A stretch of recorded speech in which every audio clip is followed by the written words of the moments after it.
Hello friends, today I'm going to share about Tu B'Av, the 15th day, the full moon of the month of Leo.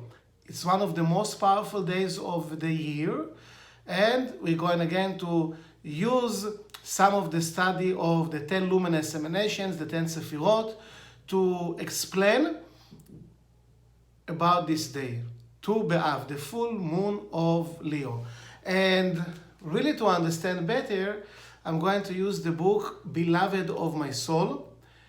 Beloved of My Soul, a necessary book to whoever is interested in deep study of Kabbalah, of spirituality. So Beloved of My Soul is basically a bunch of letters that the great Kabbalist Rav Yehuda Brandwein wrote to the great Kabbalist Rav Berg. And we'll read from letter 22, that again explaining and bringing to our attention different aspects of this powerful day. Tu B'Av, the full moon of Leo. So let's get straight into it. The month of Leo, as we discussed in some previous videos, the month of Leo is completely and the only month that is ruled by the sun. The sun Kabbalistically representing Ze'er Anpin. Ze'er Anpin, it's accumulation of 6 emanations, 6 sefirot, Chesed, Gvura, Tiferet, Netzach, Hod, Yesod, bind together and representing what we call the tree of life reality. So again, this flawless, chaos-free universe. We also learn that our physical reality is being called Malchut. Malchut, it's the vessel representing the desires that we have, and the manifestation of the blessings and the energy that we want in our lives. What's happening in Tu B'Av? Tu B'Av, the month of Leo, as we mentioned, ruled by the sun, representing the tree of life reality, also representing, by the way, the male aspect, the energy of male, the energy of sharing, the energy of the potential, if you like, Ze'er Anpin, represented by the sun. That's the entire month of Leo. The moon represents the female principle, the female aspect, which is the manifestation of the energy. That will be the moon. We understand, of course, that male and female are completely even. Male and female, the energies are completely, they have the same level of importance. The potential without the manifestation of the potential is meaningless, and manifesting but without the potential also is meaningless. Therefore, we need to have these two aspects. So the month of Leo is completely Ze'er Anpin, the sun, that represent again, even physically, without the warmth and the light of the sun, we cannot exist, but we're talking even more so in the spiritual realm.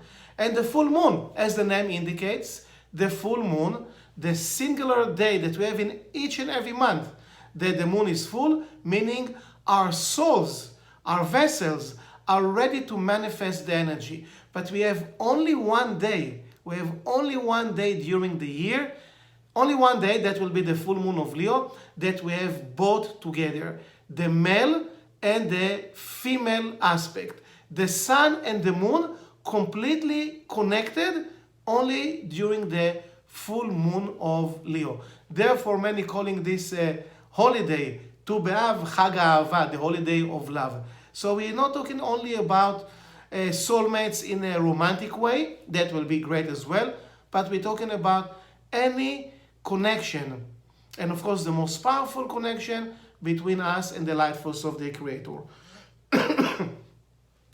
There are some beautiful teachings from this letter, and let's get into it.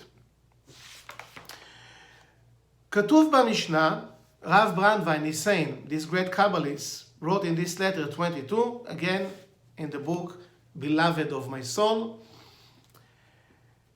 It says in the Mishnah, which is part of the oral Torah, אמר רבי שמעון בן גמליאל, לא היו להם ימים טובים לישראל כ15 באב וכיום הכיפורים. The sages are saying that this day, Tu B'Av, the full moon of Leo, is so powerful that in certain aspects, it's actually like Yom Kippurim, the Day of Atonement, that will be in the 10th day of Libra. We'll explain Yom Kippurim some other time, of course, yes?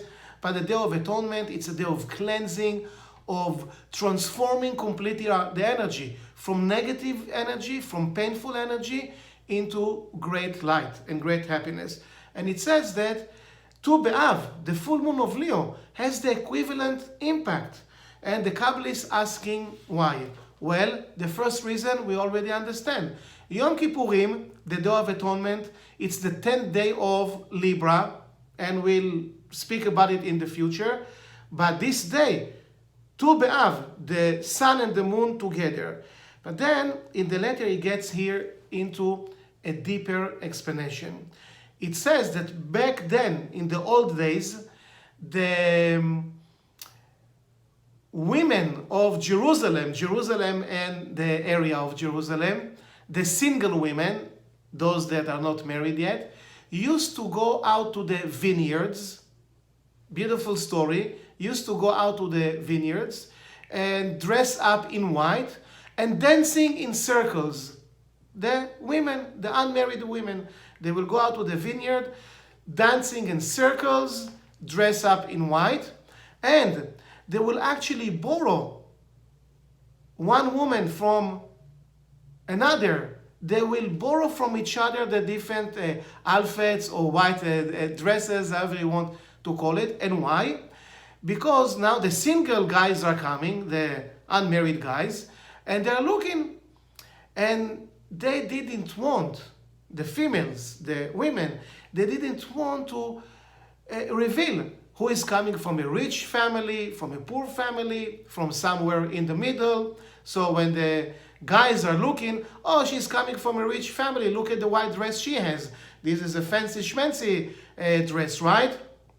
Some kind of, who knows, again, I'm not that good with, fashion, obviously, but I know that, some clothes coming from this company or a different company, so you can say, oh, that's expensive. And they didn't want to reveal who is coming from rich family, who is coming from maybe less rich family. Therefore, they will borrow the white dresses, the white outfits from each other, so everybody know, or actually don't know, what's the background, the family for this woman, for this young girl. Beautiful story. Shoalin klei lavan. Yeah, they will borrow from each other the white outfits. Beautiful story.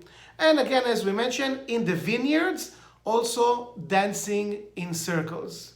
Those stories in the oral Torah are not just to tell a story about, soulmates and dancing and all these beautiful things. But there are deep secrets there. To begin with, the fact that they are dancing in vineyards. Vineyard, kerem in Hebrew, the numerical value is 260. Vineyard, kerem, the numerical value is 260. What's the secret of 260? It's 10 times 26. 26 representing a very powerful frequency of energy, being called the tetragrammaton, the Yud K Vav K. If you're not familiar, as I will get better with my technology, I will be able to, put slides and PowerPoints, but I'm still a beginner in YouTube, so I have to learn those things. But anyway, we're talking about the highest frequency of energy, the tetragrammaton, Yud, Hey, Vav, and Hey. The numerical value of the tetragrammaton is 26.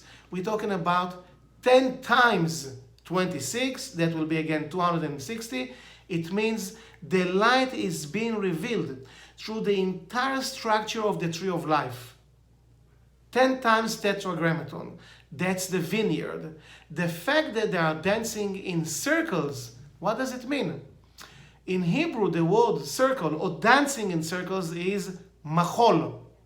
Machol means dancing in circles. What's the secret of dancing in circles? Machol comes from the Hebrew word mechila, which means complete forgiveness. And even in a deeper way, it means not only the regular level of forgiveness, I forgive you for hurting me, I forgive myself, every aspect of forgiveness, but mechila, it's pardon, it's a deeper level of forgiveness. It means what? Not only that there is forgiveness, but again, the pain, even memories of pain, even past traumas and blockages that were created in our consciousness are being transformed into complete freedom, into complete light. So then dancing in circles, it's not just to tell us historical truth, but it's about revealing the total, complete energy of forgiveness. What about the white dresses, the white outfits that they will use to borrow one from each other, as I explained, not to reveal which family this girl came from, poor, rich, etc. Obviously, there is a much deeper understanding. So we understand the vineyard is the 10 sefirot, according to the tetragrammaton, the Yud, K, Vav, K. The light is being revealed. And there is a beautiful story in this letter 22, from the book Beloved of My Soul. You can look it up, and strongly recommend, if you don't have it, to get it. Look online. Beloved of My Soul. And here explains, the next thing is explaining about the white vessels or the white outfits. We're not talking only about the historical truth about, again, the young females, girls, non-married women of Jerusalem and the area dancing in circles, as we mentioned. What is the secret of borrowing one from another? Huge secret. I'm very excited to share it. Inyan kelim shiulim, this matter, this point of borrowing one from another, will be indicated by a story of another great Kabbalist, righteous soul, Rabbi Elimelech. Rabbi Elimelech of Lizansk is a Kabbalist, lived about 250 years ago approximately, and the story goes like that. Rabbi Elimelech sent his son, another elevated soul, Rabbi Elazar, and he's telling his son, listen, the holiday of, Shabbat, the Sabbath is coming up, and I want you to spend this day, Shabbat, Saturday, the Sabbath, but I want you to go and make the connection with another righteous soul. One of my friends, Rabbi Pinchas of Koritz. And his son is going and he spends the entire Saturday, Shabbat, with the other Kabbalist.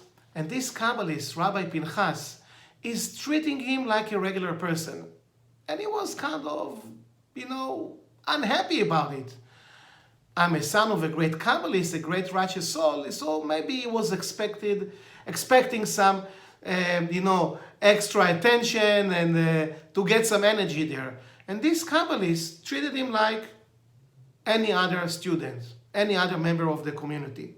At the end of Shabbat, what the Kabbalists call the third meal, we have 3 meals in Shabbat. By the end of Saturday, when they're having the third meal, Rabbi Elazar was so depressed, so unhappy, he turns up to the heavens, having a little conversation with the Creator, and he calls God Father. So, oh, my heavenly Father, I'm suffering so much, I'm not getting enough love energy, I don't get enough attention. So he's calling God Father.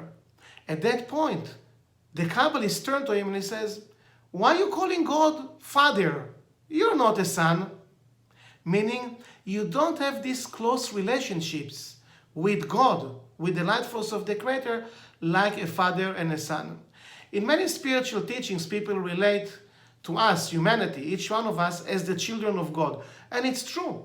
And God being our Heavenly Father, Avinu Shebashamayim, it says in Hebrew, our Heavenly Father, and we are again the children, the sons and the daughters. That's true. But when you go deeper, it says yes, potentially, or originally actually, we all children of the Creator. But the question is, and that's what the Kabbalist is telling him, yes, are you close enough to the Creator to be called a son and God is your Father? there are so many different levels before getting to that level of being a son or a daughter. For example, Eved. Eved means a servant. When the Creator wanted to compliment Moses, the great Moses, you know how he called him? Moses, my servant. He didn't even say, Moses, my son. Moses, my servant. So even to have these close relationships with the Creator in a level of Eved, servant, it means I'm really into my spiritual work. Like Moses, that level by itself will be already very powerful, being a servant. Now we're talking about a higher level, being a son. And again, originally we're all children, but we want to tap into this closeness. A father and a son, a father and a daughter. Meaning a very high level of certainty, of security, of sharing and giving. Very powerful. So this Kabbalist, Rabbi Pinchas of Koritz, when he turned to him and he says, you're not a son, and therefore God is not your father. You don't have this relationship yet. Obviously, Rabbi Elazar at that point got even more depressed. When he's going back to his father, Rabbi Elimelech of Lizansk, and he's telling him everything that happened that Shabbat, that Saturday, including the last story, Rabbi Elimelech says to him, to his son, you should have told my friend Rabbi Pinchas, when he told you that you are not as close to the Creator like a father and a son, you should have answered, Sh'al Avicha. What does it mean, Sh'al Avicha? It's a verse that appears in the last book of Moses, in Deuteronomy, Sefer Dvarim, the last book of Moses. Sh'al Avicha literally means, ask your father. Like as you have a question, you want to know something, and you turn to the Creator and you ask for an answer, for some kind of solution. Maybe we're going through something. That's the meaning of Sh'al Avicha. Ask God. Ask your Heavenly Father. But here, the explanation is a little bit different. The Hebrew word Sh'al, meaning to ask, also means to borrow. Like you're borrowing something from your friend. You're taking a loan from the bank. What's the meaning of it? So Rabbi Elimelech is saying to his son, Rabbi Elazar, you should have told my friend, Rabbi Yitzchak Pinchas, Rabbi Pinchas of Koritz, you should have said, Sh'al Avicha, I'm going to borrow the Creator as my father. What does it mean? Maybe I'm not in a level of being a son, but here is the big secret. When we speak about the 10 emanations, the 10 luminous emanations, the 10 sefirot, each one of us exists also in 10 emanations. The me that I'm familiar with, it's here in the physical realm, it's the lower aspect of me for each one of us. So when we speak about the emanations, there is each and every one of us in one emanation, in one reality, but there are multiply levels of our soul.